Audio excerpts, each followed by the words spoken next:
தொழிலாளர் தினத்தை கொண்டாடும் அதே வேளையில் 3 தொழிலாளர்களின் உயிர்கள் பறிபோயிருக்கின்றன.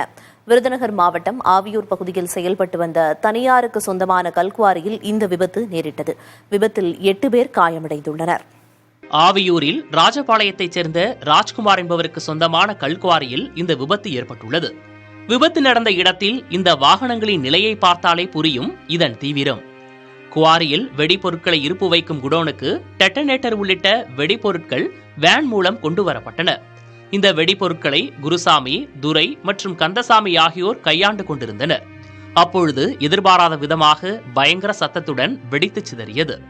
அப்போது பணியிலிருந்த 3 தொழிலாளர்களும் உடல் சிதறி சுமார் 1 கிலோமீட்டர் தூரத்திற்கு தூக்கி எறியப்பட்டனர். சுமார் 5 கிலோமீட்டர் தொலைவிற்கு வெடிச்சத்தம் உணரப்பட்டது. இங்கதான் வேலை பாக்குறாங்க. காலையிலேயே வெடிச்சது எங்க ஊருக்கு கேட்டுச்சு. அதை கேட்டுதான் நாங்க போன் பண்ணி எங்க அண்ணன் இங்க ஓடியாந்தாங்க. இன்னொரு அண்ணன் இங்க வந்தாங்க. வரவு இந்த மாதிரி அப்புறம் நாங்க அலறி அடிச்சு இங்க ஓடியாந்து எல்லாருமே வந்துட்டோம். வந்து இங்க பார்த்தா காணோம். எங்க அண்ணனை நாங்க பார்க்கவே இல்லை. யாரு என்ன அதுன்னு எங்களை கேட்கவும் இல்ல, பார்க்கவும் இல்ல. யாரு கேட்கவும் மாட்டுறாங்க, எங்களுக்கு பார்க்கவும் இல்ல. நீங்க ஏதாவது பார்க்கணும் செய்யணும். வெடி விபத்தின் பொழுது குவாரியில் பொருத்தப்பட்டிருந்த சிசிடிவி கேமராவில் பதிவான கோர காட்சிகள் காண்பவரை நடுங்க வைத்தது. இந்த விபத்தில் உயிரிழந்தவர்களுக்கு நீதி கேட்டு அவர்களின் உறவினர்கள் போராட்டத்தில் ஈடுபட்டனர். பெரியதுரை, நான் அவனுக்கு அக்கா.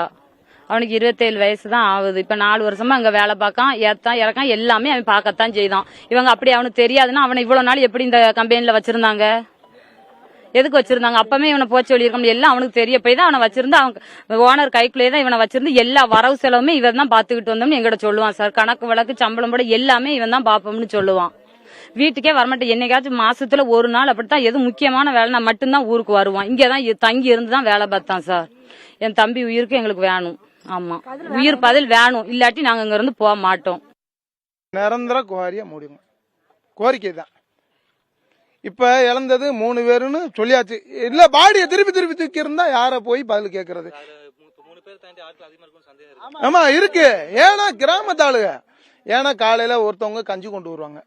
நல்லா கட்டுங்க, குவாரியில வேலை ஆக்குறாங்க. வெளியூர்ல இருந்து வேலை ஆக்குறவங்க. நான் கீழப்புள்ளிக்குண்டு, கீழே பக்கத்துல இருக்கு கீழப்புள்ளிக்குண்டு. கிராமத்துல இருந்து கஞ்சி கொண்டு வருவாங்க. பொம்பளை ஆள் இருந்துச்சா இல்ல அங்க ஆம்பளை ஆள் 4 பேர் இருந்தாங்களா? குவாரியில குளிக்க வர்றதுக்கு இந்த குவாரி தான் வருவாங்க. நாங்களும் இந்த குவாரிக்கு பாறைக்கு பின்னாடி தான் தண்ணி இருக்கு, அங்க குளிக்க வருவோம். அப்ப செய்தியில வாய்க்கு தூக்கும் போது 4 பேர்னு சொன்னாங்க. உங்களுக்கு தெரியும், தெரியாமல எதுவுமே மாற்றமே கிடையாது. இப்ப 3 பேர்னு இப்ப ஒருத்தவங்க சொல்றாங்க. அப்ப அந்த 4வது ஆளு யாருன்னே தெரியல. அப்ப இன்னும் எத்தனை பேர் இருக்காங்க உள்ள? இந்த விபத்தை தொடர்ந்து சம்பவ இடத்திற்கு வந்த வருவாய்த்துறை, புவியியல் துறை, காவல்துறை, தீயணைப்புத்துறை சார்ந்த அதிகாரிகள் வெடி விபத்து தொடர்பாக விசாரணை மேற்கொண்டனர். விபத்து நடந்த இடத்தில் மாவட்ட ஆட்சியர் நேரில் ஆய்வு செய்தார். கொண்டு வந்து ஸ்டோரேஜ் பண்றதுக்காக வெஹிக்கிள் வந்ததுல எடுத்து உள்ள வைக்கிறப்ப அந்த வெடி விபத்து நடந்ததா சொல்றாங்க. பட் டீடைல் என்கொயரி ஆர்டர் பண்ணிருக்கோம். 3 பேர் உயிரிழந்திருக்காங்க. அவங்க பாடிலாம் இப்போ வந்து போஸ்ட்மார்ட்டத்துக்கு அனுப்பியிருக்கோம். இது explosive unit, explosive storage unit. இது தனி லைசன்ஸ்ல இருக்கு. பட் இன்னைக்கு குவாரியில வந்து விதிமீறல் இருக்குன்னு சொல்றாங்க. அதையும் நான் விரிவா என்கொயரி பண்றதுக்கு ஆர்டர் போட்டிருக்கேன். இல்ல, ரெண்டுமே தனித்தனி லைசன்ஸ் தான், டிஃபரெண்ட் லைசன்ஸ். ஆமா, டிஃபரெண்ட் ஓனர்ஸ், டிஃபரெண்ட் லைசன்ஸ்.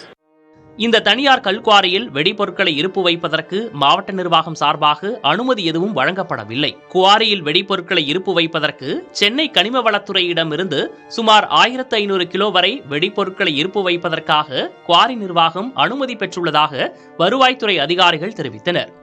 விபத்து தொடர்பாக விசாரணை நடைபெற்று வருவதாக விருதுநகர் எஸ்பி ஃபெரோஸ்கான் அப்துல்லா தெரிவித்தார். லைசன்ஸ் வச்சிருக்க ராஜ்குமார் அவர் மீது என்ன நடவடிக்கை எடுக்க போறீங்க? அவர் மேலே தான் வழக்கு பதிவு பண்றோம். சார், இப்போ வந்து இல்லீகலா வந்துட்டு இந்த வெடிப்பொருள் வச்சிருந்தாங்களா? இல்லீகலா வச்சிருந்தா அவங்க வந்து ப்ராப்பரா லைசன்ஸ் வச்சிருக்காங்க. அது வந்து chief controller of explosive Chennai licence வச்சிருக்காங்க. 2027 வரை அவங்க குவான்டிட்டியும் அந்த இதுல தான் லிமிட்ல வச்சிருக்காங்க. முதற்கட்டமாக குவாரியின் உரிமையாளர்கள் ராஜ்குமார் மற்றும் சேதுராமன் ஆகியோர் மீது வெடிபொருட்களை அஜாக்கிரதையாக கையாண்டது, உயிருக்கு ஆபத்து விளைவிக்கும் தொழிலில் தொழிலாளர்களை ஈடுபடுத்தியது உள்ளிட்ட 4 பிரிவுகளின் கீழ் வழக்கு பதிவு செய்து இதில் சேதுராமன் கைது செய்யப்பட்டுள்ளார். கல்குவாரியில் சட்டத்துக்கு விரோதமாக விதிமீறல் நடைபெற்றது உறுதி செய்யப்பட்டால் அடுத்தடுத்து அதில் சம்பந்தப்பட்டவர்கள் நிச்சயம் கைது செய்யப்படுவார்கள் என்றும் காவல்துறையினர் தெரிவிக்கிறார்கள். புதிய தலைமுறைக்காக ஒளிப்பதிவாளர் லட்சுமணனுடன் செய்தியாளர் பிரசன்ன வெங்கடேசன்.